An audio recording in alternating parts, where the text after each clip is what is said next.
কবরের প্রথম রাত, যে রাত কেউ এড়াতে পারবে না।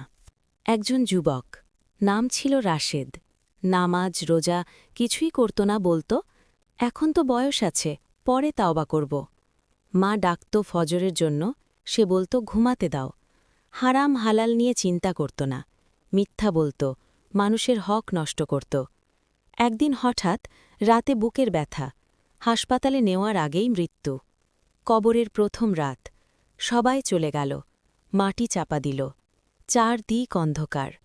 হঠাৎ মাটি যেন চেপে ধরতে লাগল। দুই ভয়ঙ্কর ফেরেশতা উপস্থিত, মুনকার ও নাকির। প্রশ্ন শুরু হল, তোমার রব কে? তোমার দিন কি? এই ব্যক্তি সম্পর্কে কি জানো? রাশেদ চুপ, জিহ্বা কাজ করছে না। পৃথিবীতে যে নামাজ পড়েনি, আজ তার জবাব নেই। তারপর এক ভয়ঙ্কর আওয়াজ, কবর সংকুচিত হতে লাগল। পাঁজরের হাড় একে অপরের সাথে মিশে যাচ্ছে।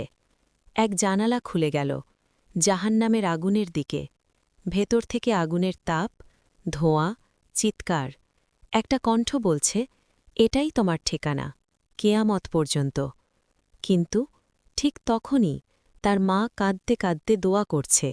এক বন্ধু তার পক্ষ থেকে সাদাকা দিল।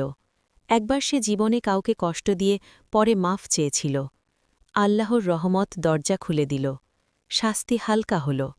শেষ বার্তা, ভিডিওর সপ্ত অংশ। ভাই, কবরের জীবন সত্য, কেউ বাঁচবে না। আজ সময় আছে, তাওবা করো, নামাজ ধরো, মানুষের হক আদায় করো। কারণ কবরের প্রথম রাত সবচেয়ে ভয়ঙ্কর রাত।